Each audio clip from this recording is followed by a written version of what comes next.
Hello everyone, I am Jonathan Little of PokerCoaching.com, and I recently made this post on Twitter, Instagram, and Facebook. So, what would you rather do? Begin your poker career 15 years ago, back in 2003, in the Moneymaker era, with $500, or begin it today with $10,000? Spend a second, think about it, try to figure it out.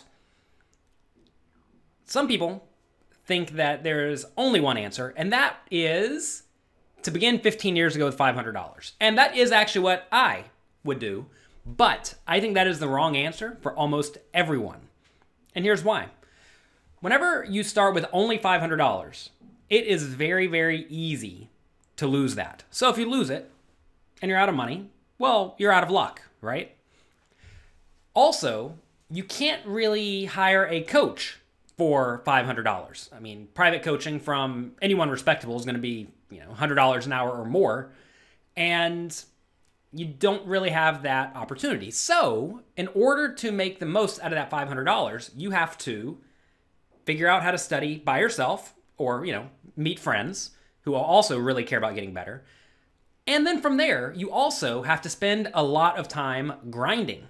Now, if you are good and you can profit in the games, well, then you're going to double your bankroll every month, in which case 500 will quickly become more than 10,000. However, how many people really want to grind for quite a while? Some people do, some people don't. One of the reasons I think a lot of the best players from the 2003 era are still around is not necessarily because they were the best players in the world or they were great players, but because they had plenty of time to develop their skills, because they got into poker when poker was very, very soft back in 2003. They turned their $500 into, $100,000, and then they had plenty of time to figure out actually how to play well. I mean, I know this happened for me, right? I started with only $50, and I was 18 years old then, and by the time I was 21, I had about $350,000. So clearly, I did quite well with my $50. But I devoted my life to poker. If you look at the way most people treat poker and the way most people think about poker, they don't spend that much time on it. They want to, have a beer and watch a Twitch stream, and they call that studying. Whereas in reality, that's just passing time. I mean, you may pick up something. I mean, it's better than reading a gossip magazine or something like that, but it's not going to make you a significantly better player quickly at all. In order to get good, you need to be actively studying. You need to be running simulations. You need to be talking with other players who are better than you, who are beating your games, to try to figure out what the people are doing who are better than you are doing that allows them to succeed. So for most people, I actually think they would be better off starting their poker career today. So why do I think that? Well, with $10,000, you can go out and hire a good coach. You can also subscribe to a training site, right? That total will cost you maybe $1,500 out the door to get 10 hours of coaching from someone decent, and also a year subscription to a training site like mine, PokerCoaching.com. And then, from there, you can start small. You don't have to put your whole $10,000 at risk, right? You can start by depositing $50 and working it up slowly. And that gives you a ton of big blinds, essentially infinite to work with. If you are disciplined with your $10,000, it will be essentially impossible for you to go broke. However, if you are extremely disciplined with your $500, you could go broke even when the games are soft. And I think that's what a lot of people don't realize. If you don't want to devote your entire life to poker and you still are a reasonable human, I think $10,000 today would actually be better than $500 15 years ago. But if you're like myself and we have Justin Bonomo right here, someone who's going to devote their life to the game, then you would definitely be better off with $500 15 years ago, because I know that's how all of my friends and I started playing, and we're all still here today because we never really risked our whole bankroll. We always took it slow, and we decided to approach poker from a slow and steady mindset instead of a get-rich-quick mindset. I mean, I imagine if you gave a lot of players $10,000 today, what would they do with it? Well, they would go and they play a $1,000 buy-in tournament at their local casino. Or who knows, maybe they would go to Vegas and try to get rich playing the World Series of Poker. And, some people will get rich doing that, but that's a really easy way to just blow the $10,000. So For a lot of people, if you give them any amount of money, they will find a way to lose it. I mean, this is why lottery winners end up losing all their money. I know the Mega Million or something is essentially infinite money right now. Someone's going to win infinite money, and if they don't already have a very solid head on their shoulders, they're going to figure out a way to squander nearly infinite money. And if you give someone $500 or $10,000, if they are not skilled at poker and they do not devote a significant amount of time to it, it doesn't really matter how much you give them.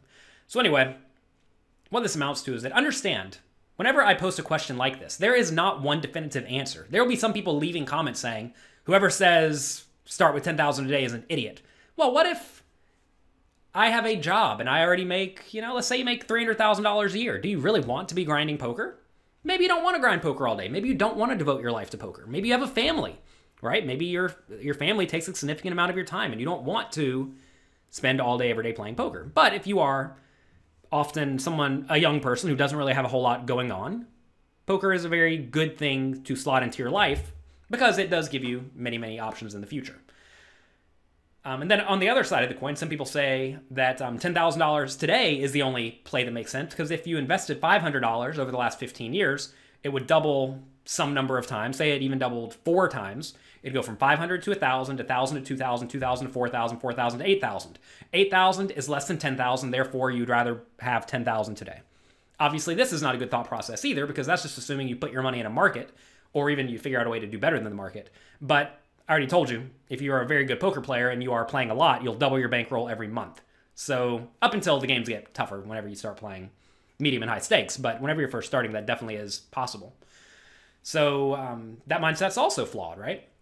It's very important to understand that people approach situations and poker and life from very different perspectives, and you need to appreciate the perspective they are coming from. I actually wrote a blog post on jonathanlittlepoker.com about the 3 types of people who play games. And it says a lot about the decisions they make, right? Some people play to have fun and to socialize. They don't actually care if they win. They're happy to go there and spend some money to have fun. Other people want to push the boundaries of the game. They are willing to lose money in exchange for getting a good story and in exchange for making a hero fold or making an insane bluff, right? They love that. It gets them excited to do these things. And then you have other people, like myself, who really just want to win. They want to work hard at the game and figure out how to beat the other 2 types of players and also the players who also are trying to win. So realize that everyone is not like you. And also their mindsets and the way they approach problems is not the same way you approach it. A cool concept about this that goes along hand in hand with this is that a lot of people think that they are doing the right thing. They think that their decision makes logical sense, not just for themselves, but for everyone. And that is just simply not true because everyone is at a different situation in life. We've already discussed that a time or 2 in this video. So anyway, if it was up to me, what would I do? I would definitely start 15 years ago with $500 because I love to get in there and grind and work. But if that's not you, I would probably say you want to begin today with $10,000.